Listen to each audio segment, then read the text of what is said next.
I guess we can start. For those who don't know me, I'm Anthony Tambasco. I'm the Associate Dean of Graduate Liberal Studies. I'd like to welcome all of you here. I think that most of you know Ralph, but I'll give him a formal introduction.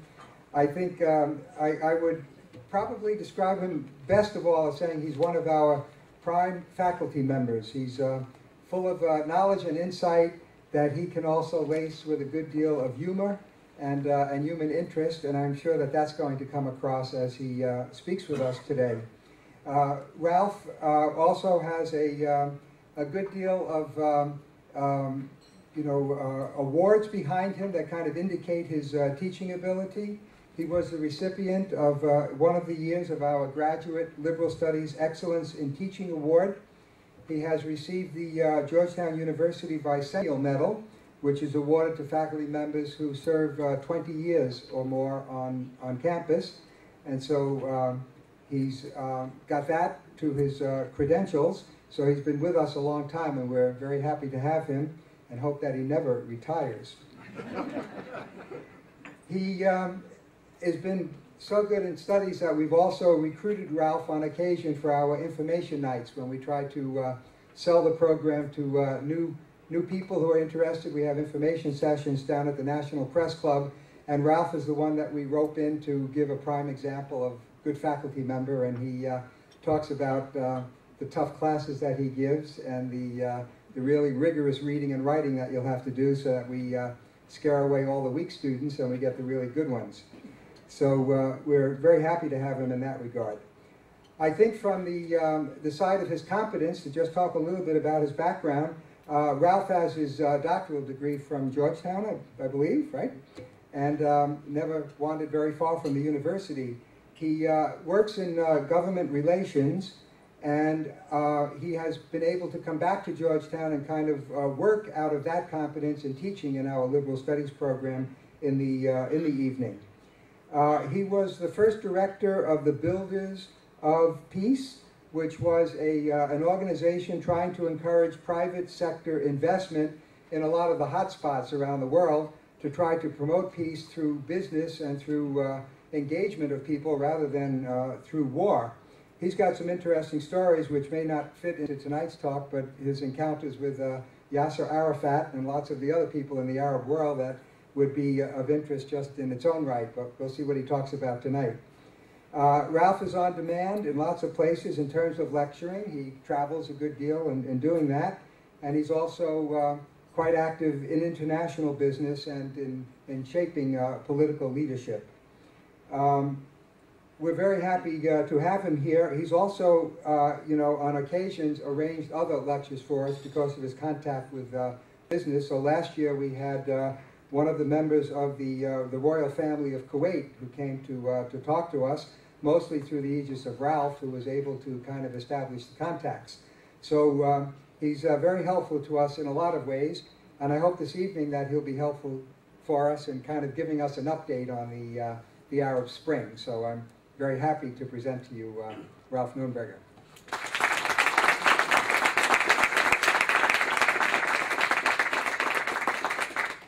Tony, thank you. It's really nice to be introduced by a friend who had no notes in front of him.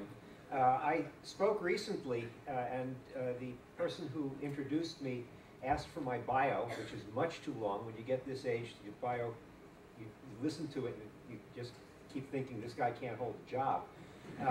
And he started reading half of it, and then about halfway through, he said, this is much too long. You'll forget it anyway.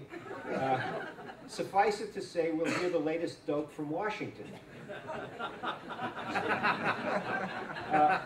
That may hit the rest of you on the way home. You probably wonder how an event like this gets put together. Dean Tambasco and Dean Ritter, who's over on my left now, and I started to discuss this, and we focused on two things, the logistics of the event, and then obviously the subject matter. So we started with the logistics of how do you put together a conference session like this. And so the first thing we did, of course, was to call the General Services Administration. Now, we were in contact with GSA, but we were unable to come up with a mutually acceptable financial arrangement. Now, some of you may know that my first job in Washington was as the assistant to the administrator of the General Services Administration, the predecessor of the lady who resigned last week.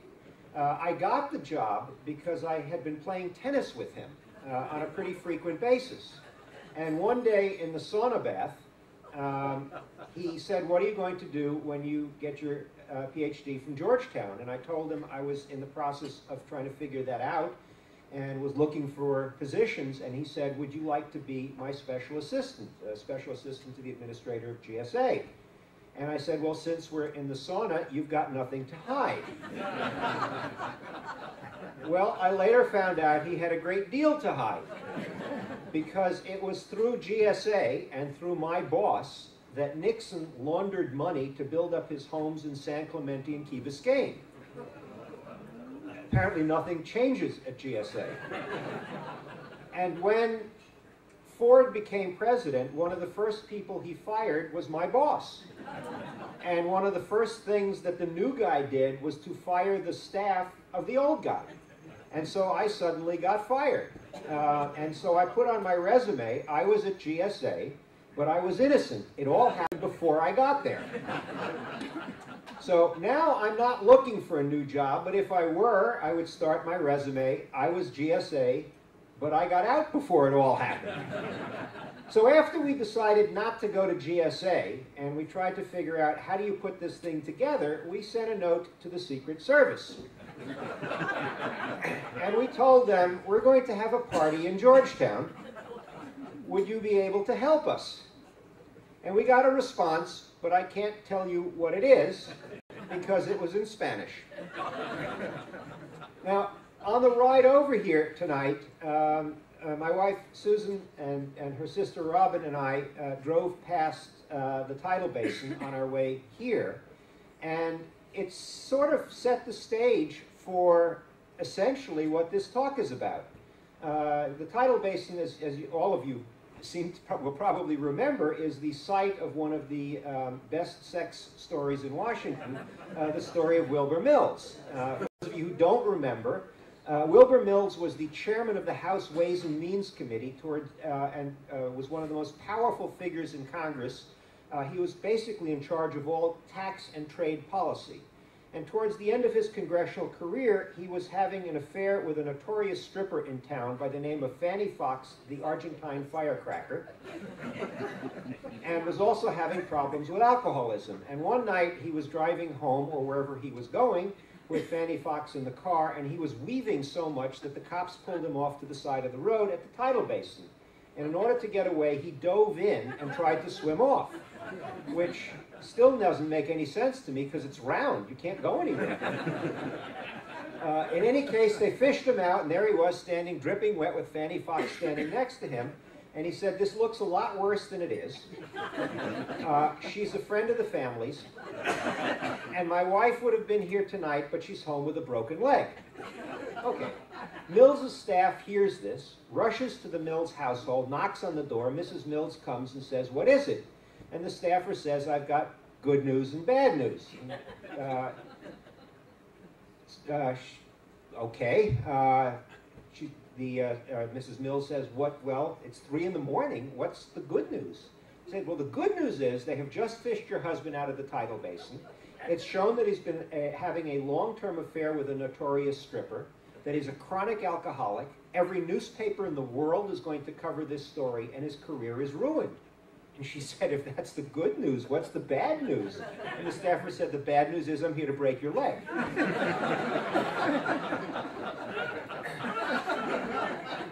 So when you look at the Arab Spring, I've got good news and bad news, which I will relay for you. When Ann Ritter and I started talking about the topic to go over tonight, the first thing that she suggested was the Arab Spring, and I said, "Okay, what about it?" And she said, well, just talk about U.S. policy in the region, what this means. And I said, should we go into any individual countries? And she said, yeah, all of them. That reminded me when I was on the staff of the Senate Foreign Relations Committee, and it was a time when Tom Dine and I first met each other. At the time, Henry Kissinger once came to testify. And as you probably know, every time a witness testifies to a Senate committee, each senator is always allowed to ask 10 minutes of questions. And on this particular occasion, the senator who was asking the question noticed that there was, the little yellow light went on, which meant there was a minute left. So he stopped and he said, Mr. Secretary, I notice I've only got a minute left. I'll ask my last question in 10 seconds, and I'll leave you 50 seconds to answer. And Kissinger interrupted him and said, Mr. Senator, in 50 seconds, I don't even get to the verb. So I am sure I will not get to the verb. I hope we'll have time for questions and answers. But the topic that we're covering today is so enormous. I mean, the speakers are always told, be aware of the 3 B's. Be entertaining, be informative, and be brief. You're going to get 2 out of 3. It's just so huge. It's sort of like the 2 mosquitoes that floated into a nudist camp and looked around and said, so much territory to cover in so little time. So with that, let me start by saying I don't even like the topic we're looking at. The term Arab Spring, it somehow implies that better times are coming. We're in the spring and it'll be summer soon. The term itself seems to have been cribbed from the revolt that took place in Prague in 1989. And it implies, again, that we're getting rid of bad folks like Gaddafi and things are going to be much better. In fact, it's almost impossible to predict what's going to happen. And anyone who can tell you that they know or that they have a clear idea of how this is going to play out is either naive or arrogant, and hopefully I will be neither. So avoiding the term Arab Spring, and the reason we used it is everyone does. What's a better term? Some people use the phrase Arab Awakening, but that again also has other meanings. Arab Awakening was used 70 years ago when the Arab countries began to throw off their colonial powers. It was used as a phrase to connote the desires of the Palestinians for an ultimate state. And so within the region, the term Arab Awakening has other meanings as well. What term should we use? I'm actually inclined to go with a term that has been used by Rob Satloff, who heads the Washington Institute for Near East Policy, which I think is the best think tank doing work on the Middle East. He says we should use the word intifada, which means uprising. The problem with that, however, is the word intifada has taken on other connotations in the Arab-Israeli conflict. So just as it's hard to use a phrase of what exactly it is that we're going to be talking about, it is very hard to know what's going on.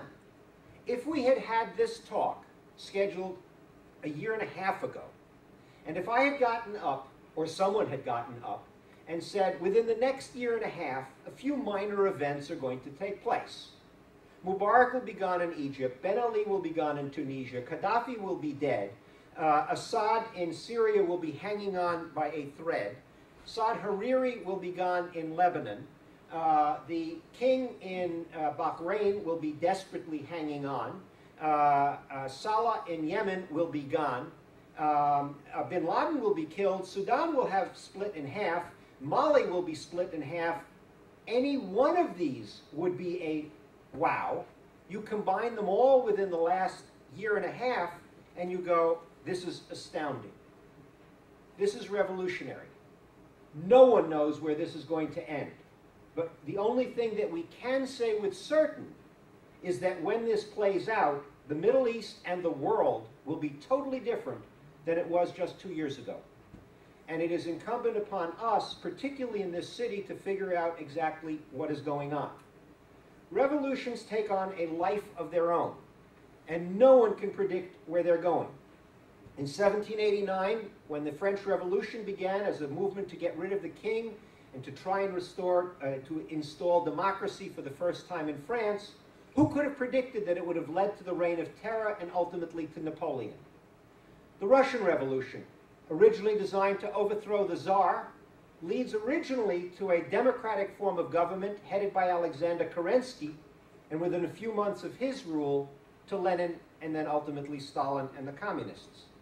The Kaiser is overthrown in Germany, giving rise to the Weimar Republic, one of the most democratic forms of government ever devised in Europe, so democratic that it allows a small party called the Nazis to eventually use that democracy to take over.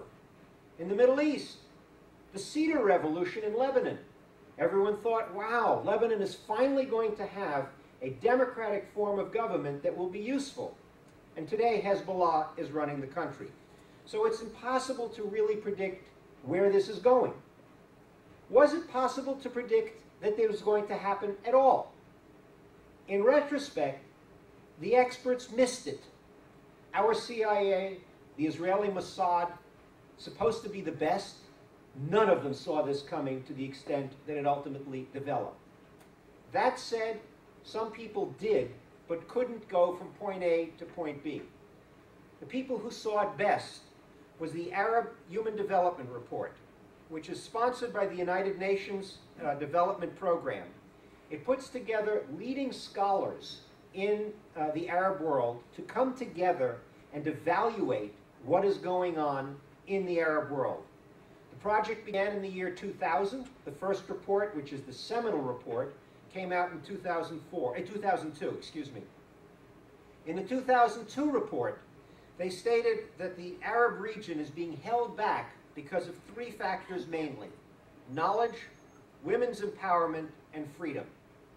By knowledge, they meant the education system was not adequate to the 21st century. Yes, people were going to school. Yes, they were getting educated, but not education that was relevant to the skills needed in the new world. Women's empowerment. If you wind up disenfranchising politically, economically, socially half of your population, you are already minimizing your capability of accomplishing what other countries are able. And freedom, the desire of people to be involved, not only economically, but in what they would like to accomplish with their own lives. Specifically, the report concludes that Arab countries, this is 2002, need to embark on a rebuilding of their societies in order to provide respect for human rights, complete empowerment of women, and the consolidation of knowledge acquisition and effective utilization. In 2004, 2 years later, the Arab report, the Arab Human Development Report, stated, "The Arab world finds itself at a historic crossroads, caught between oppression at home and violation from abroad. Arabs are increasingly excluded from determining their own future. The enormous gap that separates today's reality and what many in the region hope for is a source of widespread frustration and despair among Arabs about their country's prospects for peaceful transitions to societies enjoying freedom and good government.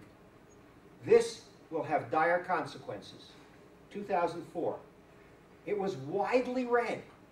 Everyone read it in the Arab world. Al Jazeera reviewed the 2004 report as follows: "True democracy is absent and desperately needed. Most of the time, human rights are no more than a poster hung in sham councils and organizations. The educational system in virtually every Arab state is severely retarded. Schools produce ignorant young men and women who excel in rote memorization more than educated innovators. Most intellectuals, even if they deny it, realize that most of what is said in this report is true." So we knew it. We just didn't connect the dots. Now, when many Americans look at the region, their understanding of events is colored by a lack of understanding of the region. They look at the Arab countries and they say, these are countries run by authoritarian rulers who do not really serve the interests of their own people. They don't encourage modernity or development. And there is a concern about Islam. Most of the countries where the revolution or the Arab Spring or the Arab Awakening have taken place shared many similarities before. That said, as when we go over them individually, you'll see the differences. Most had rulers who were old, who had served for decades. Mubarak, for example, was the third longest ruling ruler in the history of Egypt, and the other two were pharaohs. I'm not making that up. They had enriched themselves and their cronies, but not the general population. The problem for the United States was that in many cases we supported these rulers, and that in turn has left a vestige of distrust and dislike for the United States. Each of the revolutions, because that's what they have been in the Arab world, has had strong socio-economic underpinnings and motives, alongside passions for democracy and involvement in the political system. Since most of the pressures and desires can be easily satisfied if you have a job, people were divided between those who do not have and those who do not have the ability to change. The socioeconomic factors. Not one country in the region had a population with the majority over age 30. Virtually every one of them had a majority of the population under 25. Yemen, the majority of the population, 50% or more, is under 20. Egypt and Syria, 40% of their population is under 15. In Egypt, 75% of the population is under 30. All of these countries have had large percentages of their population under what are considered poverty level. Prior to the beginning of the Arab Spring in Egypt, which is January of last year, 40% of the population of Egypt was living on $4 a day or less. So we have a division of haves and have-nots, and can and cannots, people who are involved in their own lives and people who are desperately looking for jobs. At the start of the revolution in Egypt in January, polls were taken, in Tahrir Square, asking them, why are you here? 64% gave economic and social reasons, 19% gave justice reasons and political reasons. Education is another major factor, again as found out by the Arab Human Development Report. It was inadequate to prepare people for what was coming. Again, to go back to the Human Development Report, surveying the knowledge in the region, the quality of education has deteriorated severely. There is severe mismatch between the labor market and the education system. Adult illiteracy rates have declined, but are still very high. 65 million people in the Arab world are illiterate. Almost 2/3 of the women in the Arab world are illiterate. 10 million children in the Arab world get no education or schooling. One of the gravest results of their poor education is that Arabs who once led the world in science are dropping even further behind in scientific research and information technology. Investment in research and development is less than 1/7 of the world average. Two major themes running through the region as well: nationalism and Islam.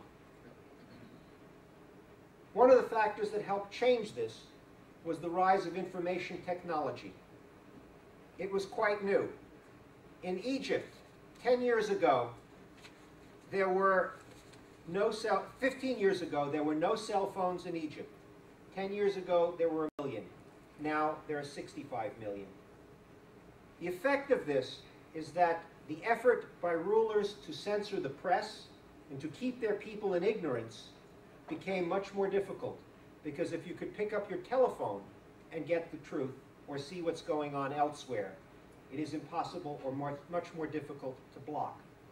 Another factor about this is that the kids are the ones who had the telephones and knew how they worked, as opposed to their parents. I am a dinosaur. I will freely admit this. For me, this is a telephone. It is not a camera. It is not a way I do research. It is a telephone. When it rings, I hit a button, I answer. If I want to call someone, I punch in a number because I don't know how caller log works. It is a phone. Kids know how to work this thing better. And as a result, the kids brought their parents along, particularly in Egypt. The dramatic changes that have taken place, again, therefore, caught everyone by surprise. And each of the countries responded quite differently. The ones where it started officially, and I will get to this in a second because I don't think that's where it really started, Tunis and Egypt, were caught by such surprise that within less than a month, Ben Ali, who had been ruling for decades, Mubarak, who had been ruling for 30 years, were gone.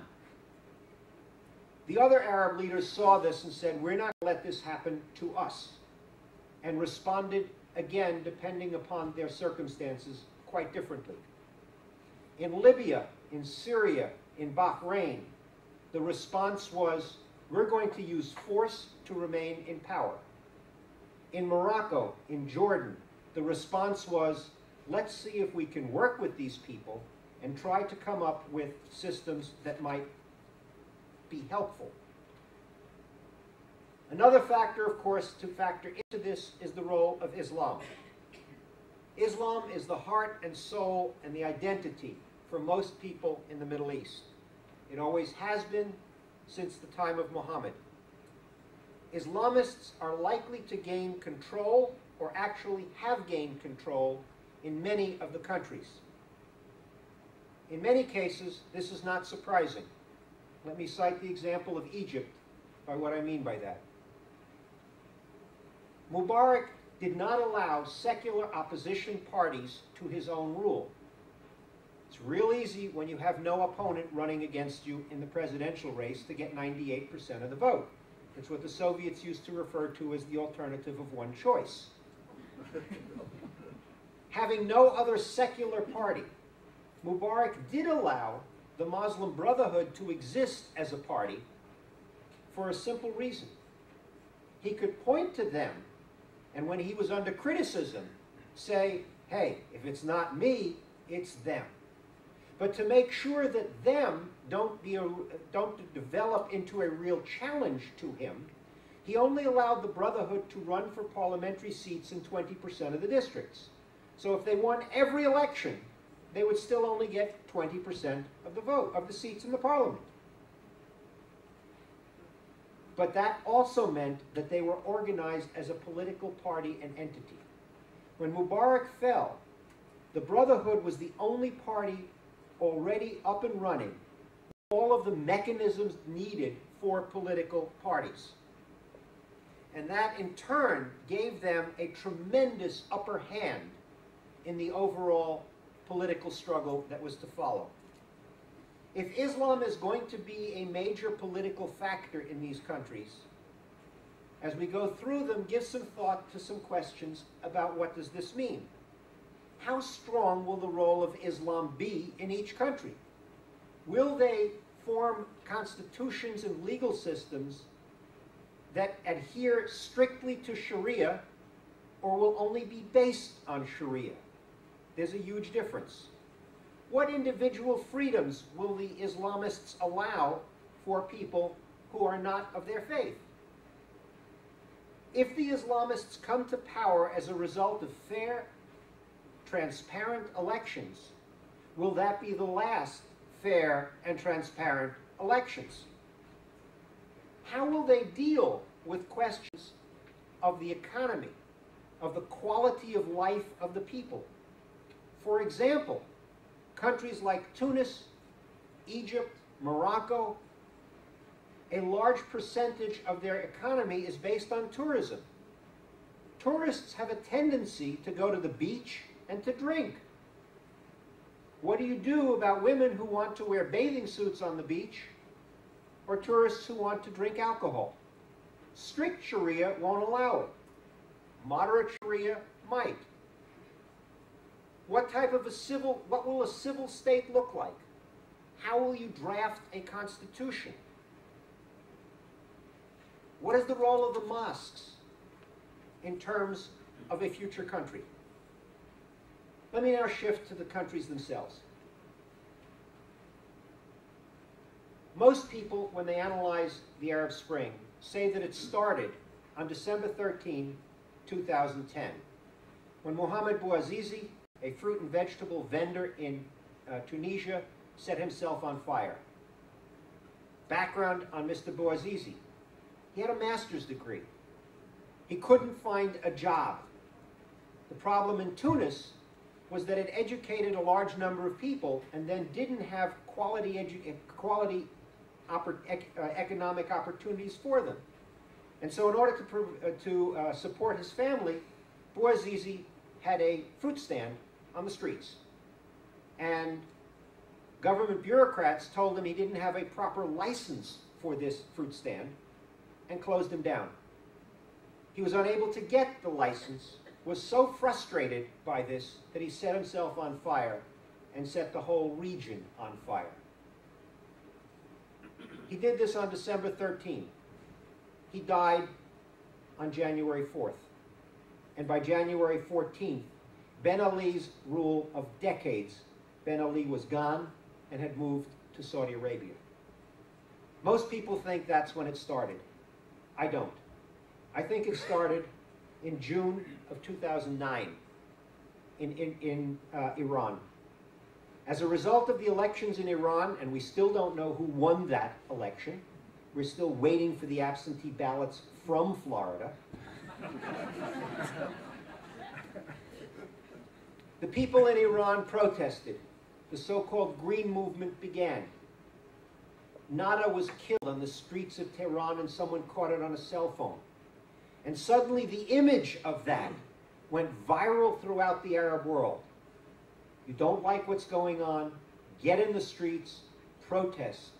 Use your feet, your voice to express your unhappiness. It led to no change in Iran, but it led to a psychological change throughout the region.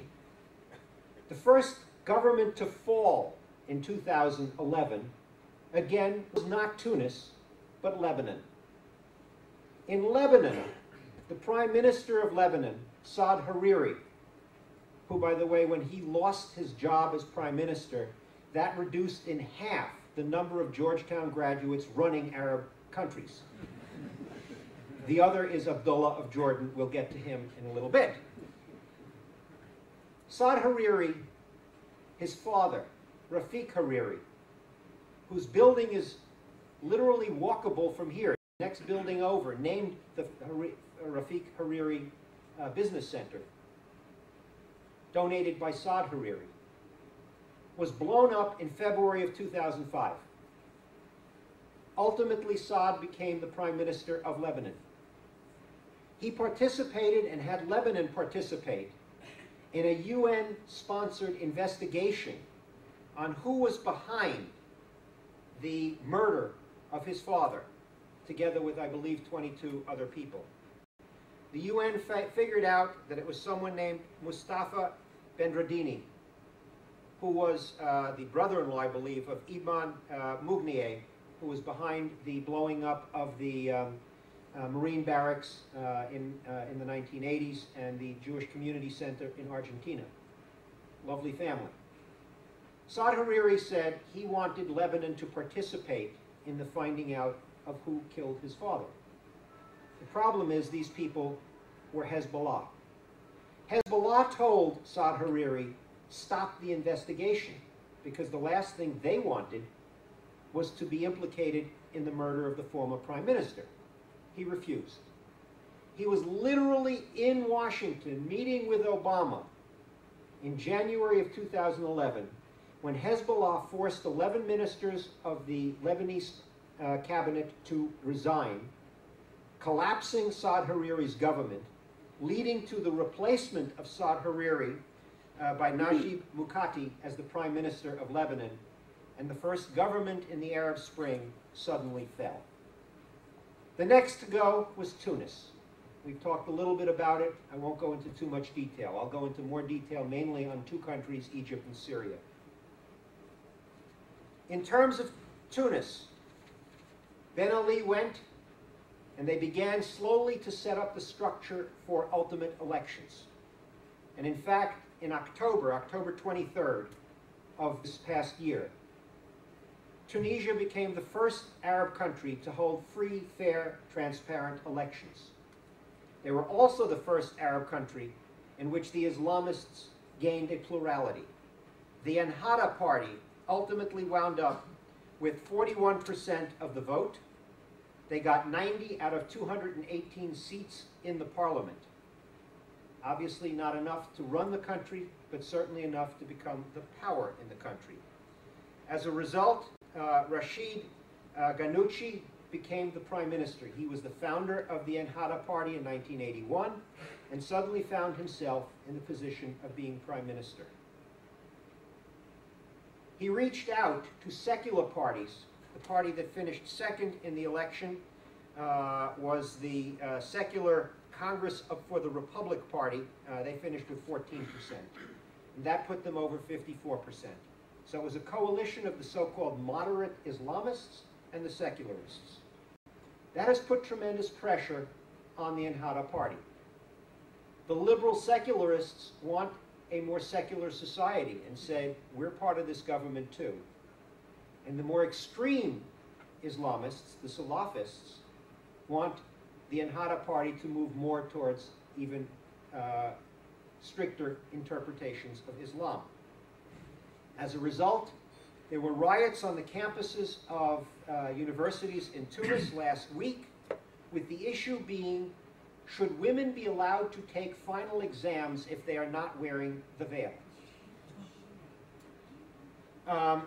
The Ennahda party said yes. Obviously, the Salafists said no. It forced the schools to close. My belief is this was motivated by the students who were not prepared.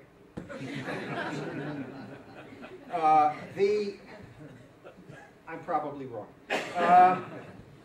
The constitution of Tunis does not cite Sharia.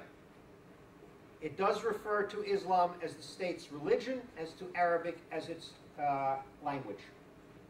Key question that they faced was in foreign policy. Mr. Ghannouchi, when he was in opposition, made a number of very hostile comments about Israel. He had gone to Gaza and made a number of very favorable comments about Hamas. Now, as prime minister, he made a rather remarkable statement. Currently, the problem in Palestine is between the two interested parties.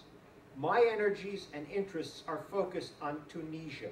Let others be interested in Palestine. That's pretty impressive. The real problem for the Ennahda party is, will they be able to change the economy of Tunis fast enough to provide jobs? They are helped in this by having a society that has civil structure, government, court systems already in place. And so they are building on somewhat of a firmer structure, which is also the case in Egypt, but certainly not the case in others, for example, in Libya. We'll get to that in a minute. The main event in the Arab upheavals, of course, is Egypt. The United States had been supporting Mubarak since 1981, since the beginning of the Reagan administration, when he came in after the October 81 assassination of Anwar Sadat. We criticized him, we talked about his governance, we talked about his lack of human rights, we complained about torture and imprisonment of opponents, and he always responded by saying, yes, that's true, but the others are worse, you need to keep me. George W. Bush gave a remarkable speech in 2005 at the National Endowment for Democracy, in which he called for a greater democracy in the region and cited Egypt as an example. Mubarak called him up afterwards and said, what are you, nuts?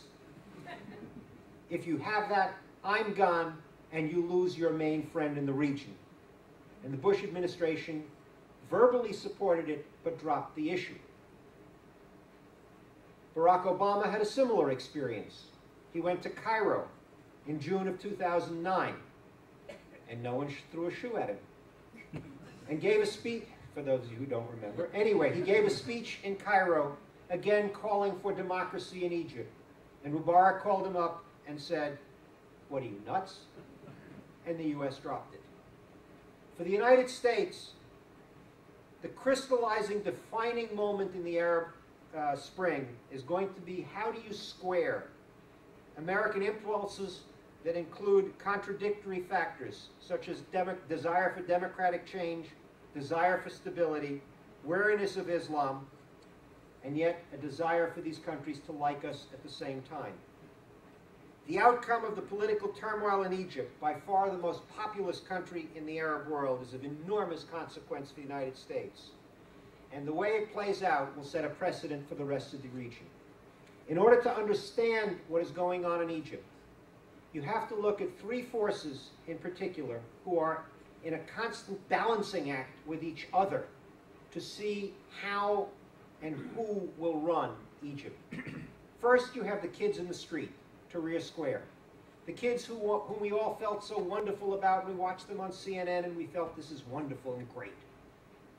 Second, you have the Islamists, the Muslim Brotherhood, and to their more extreme side, the Salafists. And third, you have the military, now headed by General Tantawi, and something called the Supreme Council of the Armed Forces, SCAF. Essentially, these three will balance each other, will form alliances with each other, and then will come to despise each other and work against each other. Another factor to consider is the economy of Egypt. The three largest sources of foreign capital in Egypt are tourism, the Suez Canal, and foreign direct investment. No one in their right mind is investing in Egypt now. No tourist in their right mind is going to go there, and the Suez Canal is open. So 2 out of the 3 main sources of income for Egypt are not being used properly. You have a weak economy. You have over 30% unemployment. You have foreign reserves dropping from $36 billion in January of last year to under $20 billion now. And the trend is continuing in the wrong direction. Egypt has held a number of elections to get to their new parliament. And 70% of the seats in the new parliament were won by Islamists. 48% were won by the Muslim Brotherhood, 22%, which is the Freedom and Justice Party, 22% were won by the Salafists, the Al-Nur Party. The Muslim Brotherhood was actually founded in Egypt by Hassan al-Banna in 1928. The Muslim Brotherhood has said that it wants to set up a new constitution based on Sharia, but not necessarily Sharia itself. The Salafists, the Al-Nur Party, want only Sharia. The question, obviously, then is, if you have such a country based or totally structured on Sharia, what about those who are not Muslims? The intellectual guide of the Muslim Brotherhood, and I'm not making up his name, Mohammed al-Badi, I'm probably mispronouncing it, it's spelled B-A-D-I-E, maybe Badai, said that if you don't like a country ruled by Islam, move. And it is not for Christians to say what Islam is about. They are not the experts. Now, there are some people who say the Muslim Brotherhood may moderate once they run their country. I have 4 reasons to question that. Number one, all of the people who were elected to Parliament were selected by the Brotherhood leadership because they adhered to what the Brotherhood wanted. Number two, in the past, the Brotherhood has not exactly been a party whose views I share, for whatever that's worth. For example, in 2008, the Muslim Brotherhood members of Parliament, remember they had only 20% of the seats, voted as a bloc against a law banning female genital mutilization. The person who was in charge of that vote, Saad el-Khatani, said that female genital mutilization should remain legal because it is for beautification purposes. He, by the way, is now the Speaker of the Parliament. Third, because the Al-Nur Party, the Salafists, have over 20% of the seats, the Muslim Brotherhood isn't likely to move too far away from Islam. And fourth, they believe that they have the truth in terms of how religion and state should be combined. What this means in terms of foreign policy is of enormous importance to the United States and to Israel. The Brotherhood has stated its opposition to the peace treaty with Israel. However, it has not called for the peace treaty with Israel to be revoked, saying instead they would like to put it up for a referendum, so that if it is revoked, it's somebody else's fault. There's also a question about its relations with the United States. As you may know, last month, the State Department passed on a waiver of aid to Egypt and provided the Egyptian military with $1.3 billion. The Brotherhood came out opposed to this, interestingly enough, because it was going to the military. So how the U.S. plays in this, what the role of Egypt will be in countering Iran as a Sunni voice against Shia, which they had done before, how they will deal with Israel, how they will deal with terrorists or others running across the Sinai. All of this is of enormous importance.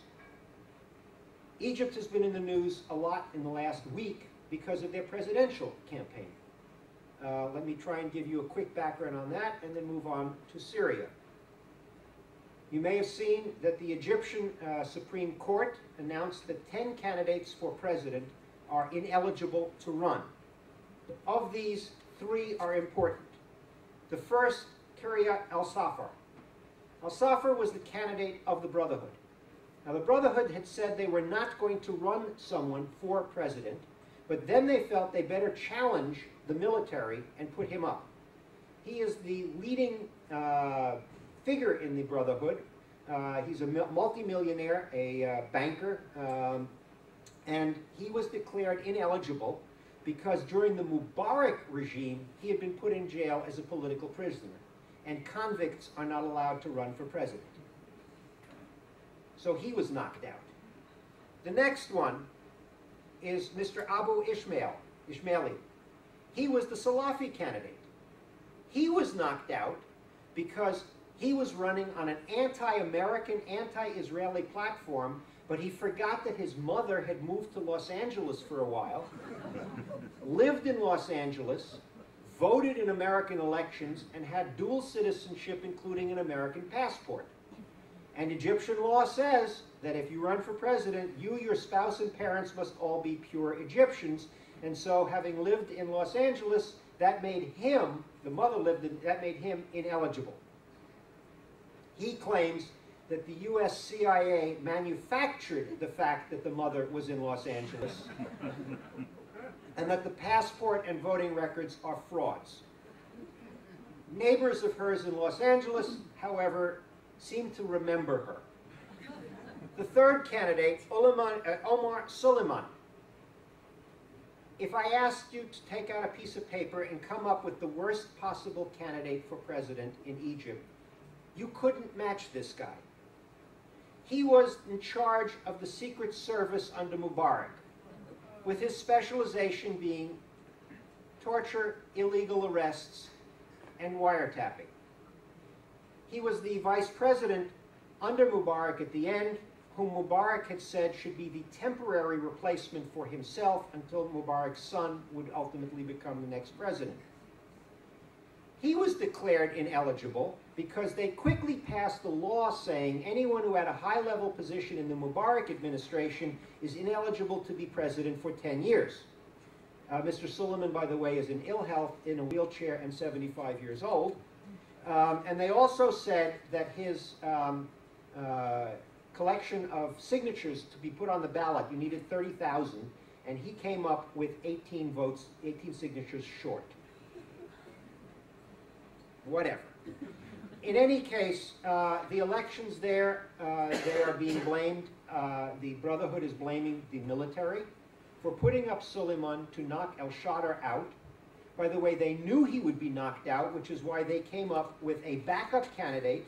As soon as al-Shader was named, they also named his friend, Mr. Morsi, Mohammed Morsi, as the Brotherhood candidate. So they still have a candidate.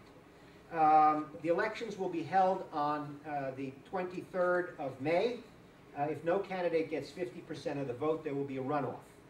The military is now, and the more secular are now coalescing behind Amr Moussa, the former foreign minister under Mubarak, who was also the Secretary General of the Arab League, and there are a number of other Islamic candidates. So Egypt obviously is up in the air. Summary of Egypt, 2 words: wish and will. What we wish for Egypt is for the country to transform into a democracy, to carry out its treaty obligations with Israel, to cooperate with the United States on peace and security in the region, to remain the main Sunni counterweight to Iran, and to develop a constitution that would be a model for the region. Will is another matter. What will happen, I don't know. My favorite American philosopher is Yogi Berra, who said, never make predictions, especially about the future. That moves us to the other country on which I'll spend the most amount of time, Syria. Obviously, events in Syria now are awful. The low estimates are 9,000 people killed. I think that they are significantly understating what is actually happening. Obviously, within Syria, we originally thought that when Bashar al-Assad took over from his father, we all assumed that he would be much better than his father. After all, here's this ophthalmologist trained in England. He married this rich former banker who was born in England and educated in England, a beautiful lady who was featured in Vogue. And he was going to be far-seeing, looking into the future on the betterment of his... He's the type of ophthalmologist you go to if you want your eyes poked out. With so much blood spilled, it is impossible for me to believe that Assad will be able to govern effectively even if the revolt is put down, having killed so many of his own people. That said, I'm not sure how we get him out. And again, here the United States has put so much of its own credibility online by saying that the result of the revolt in Syria must lead to the end of the Assad regime. There are meetings going on right now. Hillary Clinton is overseas at these meetings trying to figure out how we can best support the proposal put forth by Kofi Annan and his 6 proposals, whether they will be able to send 30 observers to set the stage for 300 additional observers. The question, of course, also is whether force should be used, and this creates a tremendous problem. John McCain, among others, called for the United States to provide military force in Syria. Sounds good. We watch what's going on TV, and Americans feel we have to do something. Well, it's hard to do something if you don't know what you want to do. Do we provide weapons to people we don't know? Among those who are opposing Assad are certainly Sunnis supported by the Saudis, but also Salafis, who, should they get the weapons, might wind up ultimately using them against Israel. Israel, remarkably, is very conflicted on how this whole is going to play out. Yes, Assad is awful. Yes, Assad supports Hezbollah. Yes, Assad is opposed to Israel. But Golan Heights was quiet for the most part. Is the devil we know worse or better than the devil we don't know? For the region, Libya implodes. Syria explodes. What happens in Syria will affect what happens in Turkey, what happens in Jordan. Refugees are fleeing from Syria into both, creating other problems. It affects Iran, because Iran is the main supporter of Syria, and Iran does not want to see Assad fall. Should we put force and troops into Syria, don't be surprised if Iran counters as well. Don't be surprised to see Russia. The last thing we want after the Cold War ended is for the US and the Russians to be with military forces in the same place. The stability of the region really hinges on how Syria plays out. Next countries, and I'll go over these briefly because I'm going on much, much too long, for which I apologize. Bahrain. The United States has had a long friendship with Bahrain, going back to early missionaries showing up there. Half the population of Bahrain, which is, as you know, connected by a causeway, sort of like Key West to Florida, to Saudi Arabia. Half the population, it's only 1.2 million, are foreigners. They do extremely well as the financial services area, and the Fifth Fleet is based there. The Khalifa family has ruled Bahrain for centuries. The Prime Minister, Khalifa bin Salman, is the longest reigning Prime Minister in the world. He started in 1971. Their problems, their riots began in February of last year because approximately 70% of the country is Shia, and the Khalifas and the ruling parties in Bahrain are Sunni. And many believe, particularly the Saudis, that it is Iran behind the Shia uprising in Bahrain. The Saudis then send troops across the causeway to help the king put it down. The king had a commission investigate what was going on and has not listened to the recommendations made. The problems in Bahrain will spill over, boil over, and become a problem this weekend because a Formula One race is taking place in Bahrain. Bahrain wants this to continue to show the world, see, we have overcome our problems, and the opposition say, see, we can knock these folks out. Libya. The events in Libya began in February of last year. Seems to have been the month everywhere except in Syria, where it was in March. February 17, people began to protest against Gaddafi. By the October 23rd, he was gone. Problem. After he was gone, chaos has come in. One of the leaders of Libya has said, Libya was a farm. The farmer is now dead. A poll taken by Oxford University last week in Libya said 15% of the population want democracy, 64% want a new strongman because of the chaos going on there. Tribalism, East versus West, those with oil versus those who don't have oil are fighting each other. Traffic lights, for example, are being ignored in Tripoli. Fire daily, and chaos is continuing. Within Libya, 4 issues to pay attention to.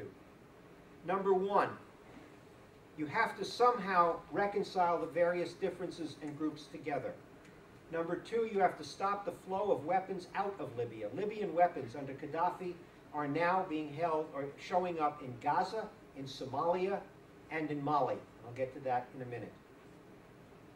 Then you need a government infrastructure. You had it in Tunis and in Egypt. You didn't have it. No real court system, no real police system in Libya, and you need to set up basic government structures. And finally, you need to figure out a way of development, providing jobs. You have all this oil wealth, but you need to come up with an economy that works. That moves us to a country I had not expected to talk about today, Mali. It's not in the Middle East or in the Arab world. For a long time, people thought Mali was a success story of democracy. The president had served 2 terms. He was about to be finishing his second term at the end of this month. He was not going to run for re-election. President served 8 years. He was going to step down. And in March 21 of this year, last month, there was a coup to overthrow him. Because the people who wanted to overthrow him felt that his government was not doing enough against the Tuareg rebels in the north of Mali. The Tuareg rebels have been opposing the government of Mali since at least 1958. They're lighter skinned, they're quite different from the rest of the Malians. They got their weapons from Libya. And in fact, many of them were the mercenaries whom Gaddafi had hired. They wound up taking control of northern Mali, creating a new country called Azawad. Now the Tuaregs got additional help from a group called AQIM. That stands for Al-Qaeda in the Maghreb. And there are now black flags in Timbuktu and the other cities in northern Mali, Azawad, declaring independence and declaring an Al-Qaeda state in Mali. Somehow I don't view this as good news. Yemen. Ali Abdullah Saleh was ruler in Yemen for 33 years.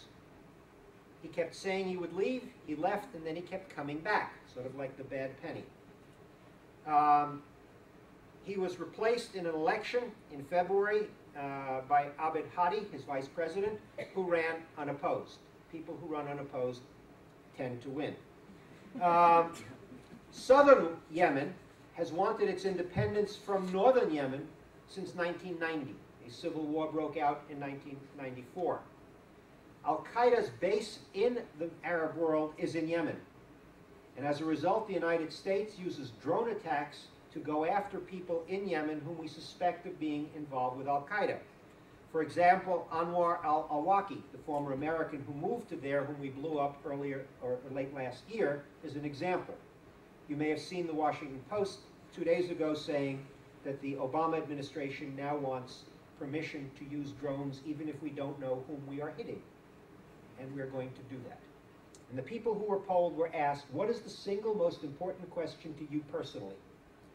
If a pollster came to you and asked you that, what would you say? What's happening to my kids, my relationships, my family, education, jobs? Close to 70% of people in Saudi Arabia, across the board, said the issue that was the most important to them personally was the fate of the Palestinians. Wow. I don't think you could find 70% of Americans who would give any political issue 70% as the #1 issue that affects them. They've been drowned out by this. They feel that they have become marginalized by the issue. Now the Palestinians, in order to understand them, be aware there are two major groups. Fatah, which is now in control of the West Bank, Hamas, which is in control of Gaza.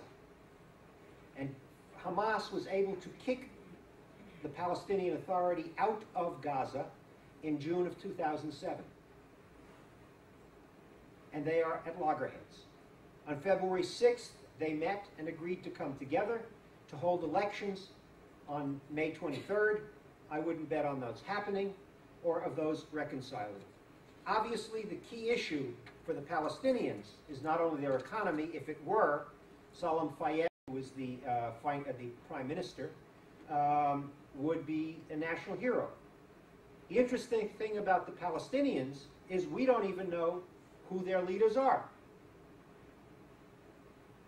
Abu Mazen, who was elected president when Arafat died, Arafat died in November of 2004. Abu Mazen was elected January of 2005 to a 4-year term. I'm lousy at math, but January of 2005 plus 4 is 2009, which must not have happened because he's still there. So then in 2010, he said, well, I forgot the elections were supposed to happen last year. We'll hold them in 2010, and I won't run. So he's not running in the elections that don't take place. And so he's still president. Who's the prime minister? Well, the prime minister is the person who represents the party with the most seats in the parliament that doesn't meet. It should be Ismail Haniyeh, because Hamas had the most seats. But if you ask the Palestinian Authority who the prime minister is, they'll say Salam Fayyad. So we're not even sure who's running the Palestinian area. For Israeli-Palestinian peace, you need 5 things. You need an Israeli government and coalition willing to make the concessions that are necessary and to bring the Israeli populace in line with this. The current government is not going to be able to do that. It's unlikely. Second, you need Palestinian leadership capable of explaining to their own people the need to compromise, that they will not get everything, and that creating a Palestinian state on the majority of the territory that Israel was able to gain in '67 should be an acceptable goal. That is not going to happen, and in fact it was turned down when it was offered by the previous Prime Minister Ehud Olmert in September of 2008. Third, you need the United States and the Europeans to back such an agreement vigorously. Europe is caught up now in their own financial problems and doesn't have the wherewithal. The United States is caught up in its election politics and isn't focused on it. Then you need the Arab states to be supportive, and as we've discussed, every one of them is focusing more on what's happening in their own countries. And finally, you need the rejectionists, the Iran and the Syrians, to at least be quiet, and they won't be. So all of the 5 main conditions for Israeli-Palestinian peace are just not there. So I would not expect a peace agreement between them this year. Quickly, Jordan and Morocco, and then just to summarize what all this means for the U.S. Jordan, major problems. Abdullah, the other Georgetown graduate, I'm most impressed with. I think he's doing a great job. That said, he's got enormous pressure. He's a minority king, he's a Hashemite, and the majority of his population is Palestinian. To make his conditions worse, 500,000 refugees from Iraq are now in Jordan that have to be housed and clothed and fed. Refugees are flowing in from Syria. The Muslim Brotherhood is becoming such a threat within Jordan that their parliament last week voted 48 out of 83 members that the Muslim Brotherhood may not be allowed to have seats in the parliament. It's a problem waiting to happen. The king is doing a good job. For him to really succeed, he needs to be a major figure replacing Mubarak in bringing about Israeli-Palestinian peace, which is why he hosted the Israelis and the Palestinians to negotiate such a peace agreement this past January. 5 sessions in Jordan led to nothing. Last country, Morocco. There, the riots, the protests, February 20th. Everyone who was pissed off at something went into the streets to yell and scream about something. The king has too much power, the king doesn't have enough power. More women, less women. More Islam, less Islam. I want a job, I don't want a job. Whatever it is, they were in the streets yelling. King looks out of the window and says, I'm not going to let Tunis and Egypt happen to me. Gives a speech on March 9 in which he says, we're going to rewrite the Constitution of Morocco. So people shut up until it's over. Okay, they did. The new Constitution of Morocco moves Morocco more towards becoming a constitutional monarchy. Is it England? No. Is he the Queen? No. Much more powerful. But prior to the new Constitution, the king could appoint anyone he wants to be prime minister. Now he has to appoint someone from the party with the most seats in parliament. Prior to the new Constitution, the governors of the states within Morocco, called walis, were appointed by the king. Now they're elected. Constitution guarantees in Morocco freedom of religion, except for proselytization. Guarantees a minimum number of seats for women in the parliament. Guarantees an independent judiciary. They put the new constitution up for a vote on July 1. Over 90% of the population voted for it, and those who opposed it didn't even bother voting. So basically we figure about 70% are supportive, 30% don't like it. They held their new elections for the first time on November 25th. The Justice and Development Party, a moderate Islamic party whose platform was not religious, it was increased jobs, social and political reform, and anti-corruption, wound up winning 107 of the 395 seats. 3 days later, the king appointed the head of this party, Abdullah Benikane, as the prime minister. He'd been in the opposition his whole life. He had 2 reactions. Oh boy, I'm going to run the country. Oh hell, what am I going to do now? And they were unable to pass a budget. Now we know how to do that in this country, but they don't know how to do that there. One quick aside on Israel, and then I'll talk about the United States. In Israel, recently, they've been having a different problem. Speeding. People driving too fast in the streets. And so the mayor of Jerusalem issued an edict saying anyone caught speeding has to be given a ticket, no matter how important they were. Well, apparently, Netanyahu's chauffeur arrives at his home to pick him up to the Knesset and was late. And Bibi was pissed at the guy and said, get in the back seat, I'm driving, and off they went. And sure enough, 2 cops pull him off to the side of the road. One of them looks in and walks away. And the other one said, you didn't give him a ticket. He says, I can't give him a ticket, he's too important. The other one said, if he's important, he knows about the new rule, we're going to get in trouble, you'd better give him a ticket. Okay, he goes, he looks in, and walks away. He says, you still didn't give him a ticket. He said, I can't give him a ticket, he's too important. He says, how important can he be? Who is it? The guy says, I have no idea, but Bibi Netanyahu is his chauffeur.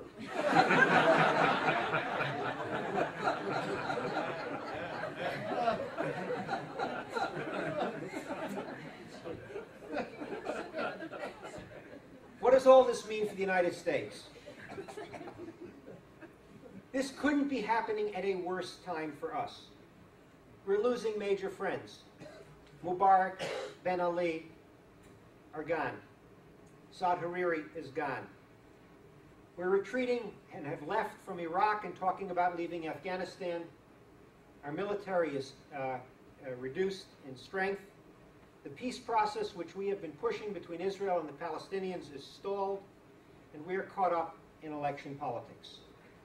And as a result, we're not going to focus or be effective for the next few months. Quick comment on election politics. As you may have read in the last couple of days, dogs have become a major issue in our election politics. In particular, whether or not or what the outcome would be of Mitt Romney putting his dog Seamus on the roof of the car when the family went to Canada. They wanted to interview Seamus to find out his reaction to this, but they discovered that Seamus preferred to live with Michael Vick.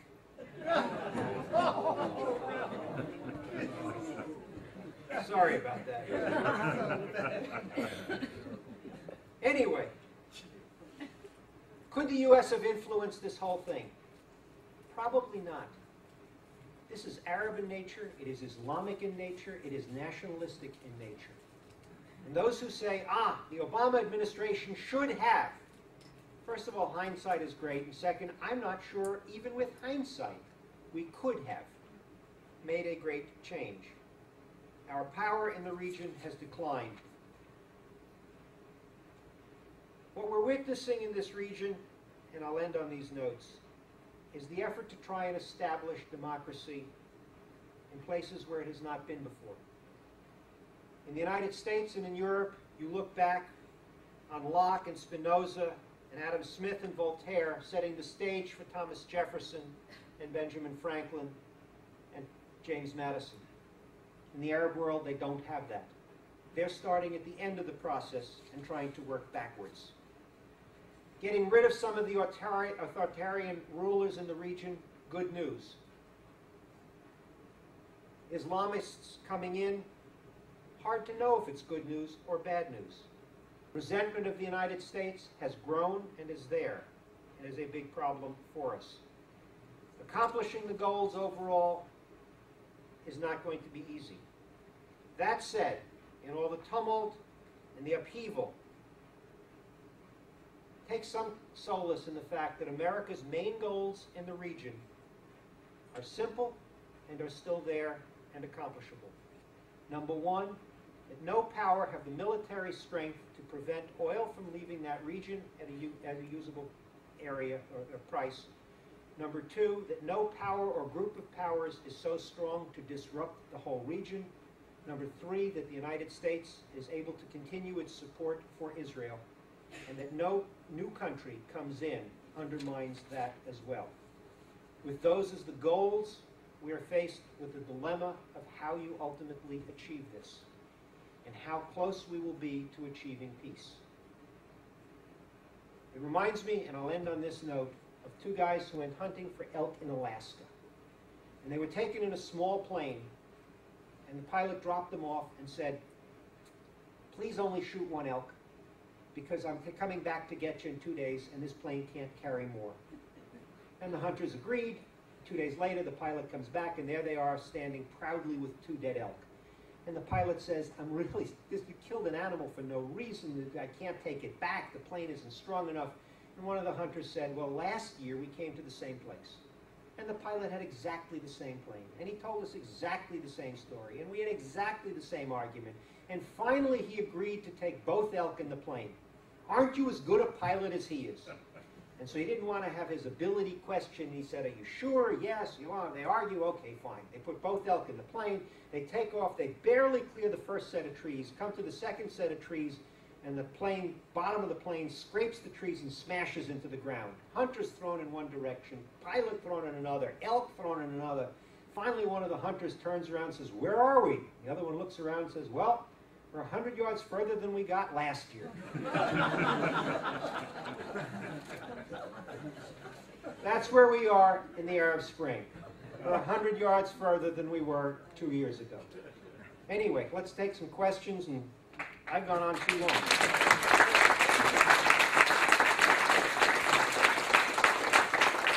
Yes, ma'am. Why has the U.S. given so much to the military in Egypt? That you could have some kind of control. For those who couldn't hear, the question is, why has the U.S. given so much assistance to the military in Egypt? The answer is we have been living with them, working with them since 1979, when the peace treaty was signed between Israel and Egypt. We know them. They've been trained in the United States. We speak with them, and we feel more comfortable with them than with many of the Islamists. And we are hoping that they would be a counterweight to the Islamists. I'm not sure, given the threats within Egypt, if the types of weapons they are buying are necessarily the correct ones. I mean, Tom and I remember when we were fighting the AWACS sale to Saudi Arabia in 1981, we said the threat to Saudi Arabia is internal insurrection, and you don't need airplanes to put that down. So whether it is correct, the aid that we're providing, I don't know, but it shows that we are still supportive of that group. Yeah, Dave. Yeah, Ralph, you mentioned in a number of occasions during your talk problems with the educational system in all these countries. Has any thought been given to trying to select those countries that have been the most successful, however limited that success may be? India perhaps comes to mind as a recent example, and perhaps before that, Japan and South Korea. Those were countries that all had very minimal education, particularly for a technically oriented society of the future.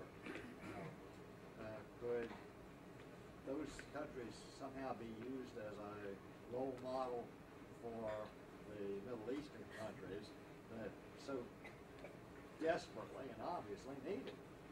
I couldn't agree with you more.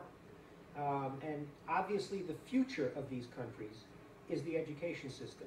You need to provide education that is more than just rote memorization of whatever, the Quran or what have you, so that the kids in these countries, including half the population, the females, learn science and math and things that are usable and useful in today's world, and social science so that they can set up that type of society.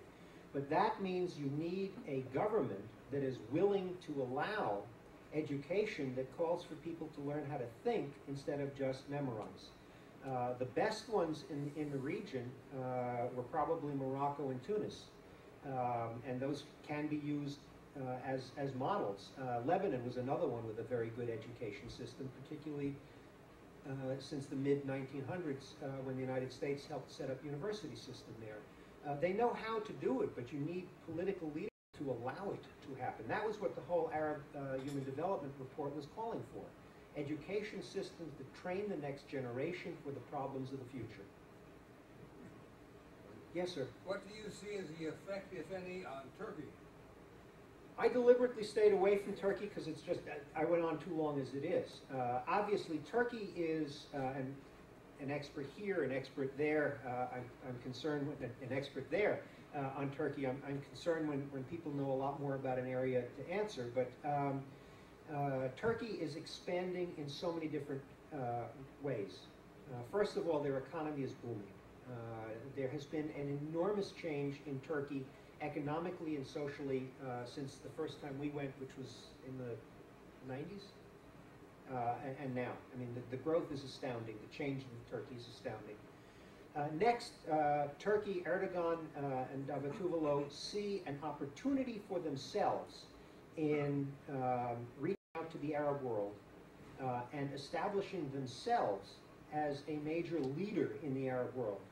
This results in, for example, them taking a much harsher stand against Israel, supporting the flotilla 2 years ago, getting together with Hamas, as a means of showing the Arab world, we're with you on this issue as well, even though we hadn't been. It also provides an example of Turkey looking more eastward than westward. Turkey is in NATO, but it's not in the European Union. And they were blocked from entering the European Union, and I wish I could be making it up because this is beyond silly, by Greece, which said that the Turks don't know how to run an economy. In any case, Turkey is certainly taking advantage of everything that is taking place now to the betterment of Turkey and to expanding itself in trade, in the social areas in the region, and as a role model. It's interesting that the Ennahda Party, for example, in Tunis, cites Turkey as their model for what they would like to be as a secular Islamic regime. So, again, I didn't go into Turkey. I've gone on too long. I didn't spend much time on Iran. I mean, I can, but you folks really want to go home and listen to the Nationals game anyway. Yes, sir, in the back. Nurnberger. Yeah. I remember I took your class and you talked about U.S. role in overthrowing Mossadegh. How come the U.S. media never ever talks about pre-1979 and how the U.S. was involved in overthrowing Mossadegh, why the Iranians gave up for that? It's astounding. The question is the U.S. role. In fact, we were just discussing that last week. The overwhelming significance of 1953, when the United States, in particular, Kermit Roosevelt and Schwarzkopf's father were behind the CIA's efforts to overthrow the Prime Minister of Iran, Mr. Mossadegh. And Iranians to this day talk about this frequently and say that this was America's involvement in our country, depriving us of the government that we wanted. And it set the stage for everything to follow. Ayatollah Khomeini used this all the time as an anti-American thing, and it was used when they took the hostages, etc. It is a major issue in Iran, and I would be willing to bet you could stop 1,000 people on the streets in Washington and you'd find one or two who would know who Mossadegh is. It is a major issue, and it remains one that simply can't be underestimated. So thank you. Maroon? Well, I don't have a question. I just want to say thank you for this excellent wealth of information that I heard. I'll pay you later. And you corrected me because I came here thinking that Bernanke is behind the screen. See, I'll explain that. Finance, unlike the guy in the picture, we think that there's a financial economic reason behind every trouble in the world, or he thinks that there's a woman behind it. But, the monetary policy of the Fed has led to the devaluation of the dollar, which led to the increase in the commodities all over the world, which increased poverty in an exponential way in the Arab world, to the point where people can't take it anymore, which led to the uprising. And that's what I thought Bernanke was behind.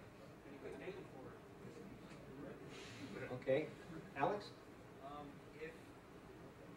If the guns, the same munitions that were used to capture Timbuktu, and I know we've yet to see the full trajectory of any of this, but if those same munitions that came out of southern Libya were used to capture Timbuktu, with everything that means in Azawad, do you think, or rather, what is your opinion on, is that a failure of NATO's peacekeeping operations, and could that lead to a better model in the future, or at least the NATO campaign operation unified objective? I'm not sure it's a failure of NATO, except to think through. When you depose a government, you need to put something in its place. And there's chaos in Libya in place of Gaddafi. Getting rid of Gaddafi is, as far as I'm concerned, good news. Then you have people who are willing to sell their weapons, or people who have weapons and are willing to move elsewhere to be mercenaries elsewhere. And that's why the Syria is a big problem, because of the large amount of biological and chemical weapons that the Assad and the Alawites have in Syria. Should that regime fall, who knows what happens to those weapons? So your point is very well taken. I'm not sure, I'm not expert enough by any means to know how it could have been prevented.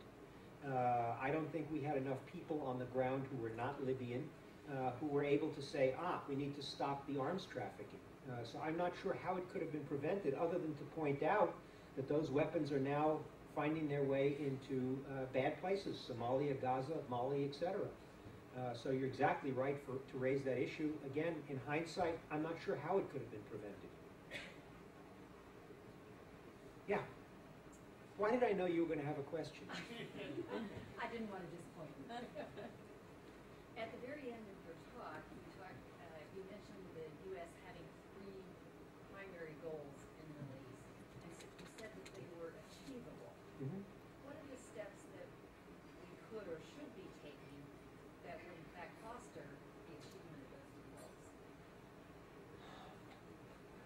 We need to figure out a way to work effectively with the new Islamic regimes that are coming in. The U.S. had begun, and this became very controversial, particularly in some elements of the Jewish community in this country, to reach out to the Muslim Brotherhood in Egypt, to say, hey, you guys are going to be in, we need to talk to you. On the other hand, the U.S. also needs to continue to maintain good relations with the secular parties. We can't suddenly abandon our friends and shift to become friends only of the Islamic regimes. So establishing dialogue, inviting the leaders of the new regimes to this country, having high-level missions going to the country, having congressional delegations going back and forth, trade becoming an enormously important figure, getting American products, what Professor Nye at Harvard calls soft power, making sure they listen to our music, that they use our iPods and whatever, is very, very important. Maintaining a credible military in the region is important. Ensuring the stability of the native powers that are there in the region. The two that jump to my mind off the top are Saudi Arabia and Israel, quite different, obviously, for different reasons. But we need the Saudis to continue to be our friends and to continue to provide petroleum and to increase their petroleum should Iran's source suddenly stop, as it probably may on July 1. And of course, maintaining our support for Israel, which is potentially going to be even more difficult in the future when Islamic countries come in. The past have been quiet on Israel, but suddenly may make Israel a much more vocal issue in their own foreign policy outreach. I think this is possible. It involves diplomacy at the highest levels. I'm very impressed with our current Secretary of State, who seems to understand this and who is doing a good job of reaching out to this. And I hope, assuming the rumors are true, that she may want to depart after this term, that her successor, Republican or Democrat, will continue to understand these issues and provide an American presence. Yeah. Sort of similar to that, but despite the obvious downsides, is there a case to be made that it is in the U.S.'s long-term best interest to support democracy in the Arab states, even if that democracy is not particularly kind to us, doesn't like us? I'm naive and idealistic enough to think that it is, that ultimately in the long run, having democracy, betterment of people, if you improve the quality of life of people around the world, that this is in the long range interests of the United States. It may not be in the short term, but in the long term, I think it would be. And so, yeah, I'm still, as I said, naive and foolish enough to think that promoting democracy is worth the effort. The efforts the United States takes, and it's tough. The National Endowment for Democracy and its offshoots, the National Democratic Institute and the IRI, International Republican Institute, whatever it's called, both of which are headed by extremely good people, Ken Wallach and Lauren Craner. Their outreach has become more important, and that's why when their folks were arrested or prevented from leaving Egypt, it became such an important psychological factor of here we are trying to help these countries develop democracy, and look what they're doing to those people specifically. Fortunately, they got out, and I hope that we will be able to resume our efforts to do that. It's again something that State Department does quite well, and both the Democratic and Republican institutes have good leaders in Ken Wallach and Lauren Craner, but they also have really good boards, Madeleine Albright on the Democratic side, John McCain on the Republican side, who understand this and who are, I think, doing a good job for us and for the region.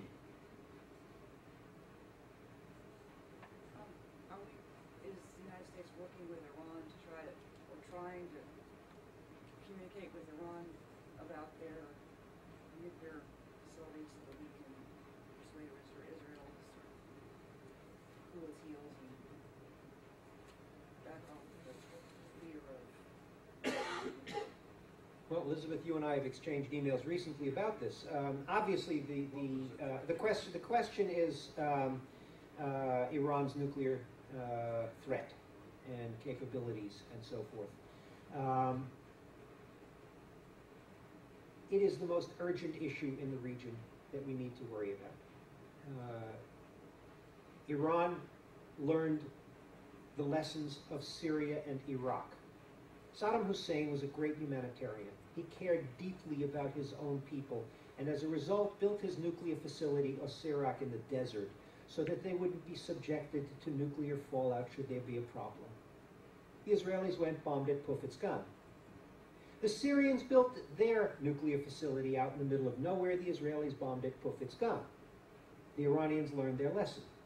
They built one of them near the holy city of Qum in a place called Fordo, inside a mountain.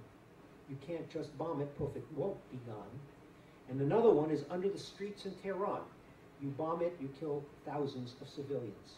A military attack on these facilities carries enormous other consequences and potential responses. Responses that Iran is setting the stage for. Providing weapons to Hezbollah in Lebanon that have the capability of reaching not just northern Israel, but Tel Aviv and Jerusalem. Potentially working out a deal to put Shah's missiles into Venezuela so that they could reach the United States. There's a wonderful article in the current issue of Commentary by Roger Noriega on the Iranian-Venezuelan connection. Take a look at that. You hit Iran, something will get hit back.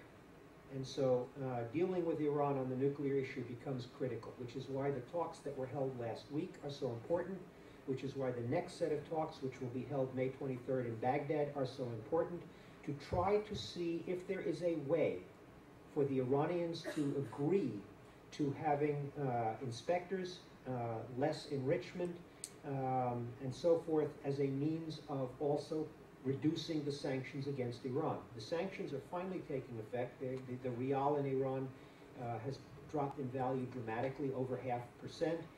They're having difficulty getting consumer goods. It is having an effect in Iran.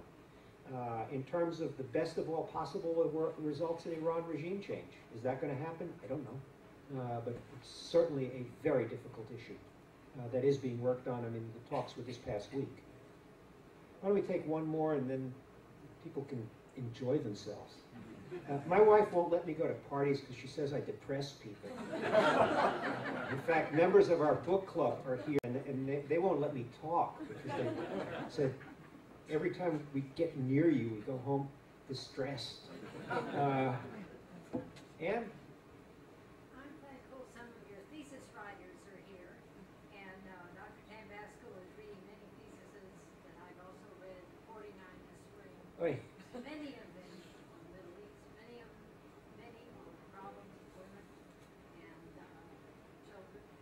And so I'm thankful that your good teaching 20 at a time, and our other good little studies teachers and the sense of values, that there are people in our midst and others in the community that study this issue based on good education you've given them and little bits of answers and little bits of awareness can come out thanks to you, thanks to little studies and all these good students. Well, let me reinforce what Anne just said. A number of former students of mine are here. I'm impressed. You've heard me enough. I can't believe that you would come back on a gorgeous night like this and sit through me again. A number of faculty are here. I'm flattered. But the real stars are Dean Tambasco and Ann Ritter. I mean, they have put together a program that has been rated as the best in the country of its kind anywhere in the country. It is such a tribute to their leadership that a program like this takes place, but much more important, the quality of the education you get in this program at Georgetown is second to none. And it is a direct reflection of Dean Tambasco and Dean Ritter. I'm a small cog. I teach one class, but there are so many wonderful courses in this program. And again, for those of you, I'm just flattered that so many of my friends are here and former students and colleagues. And again, oh, there you are. You were hiding.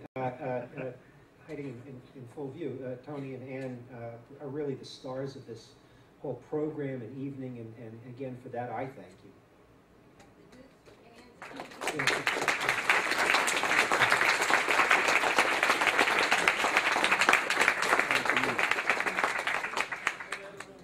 thank you again for coming. As I anticipated, we had somebody who gave us lots of good knowledge and insight.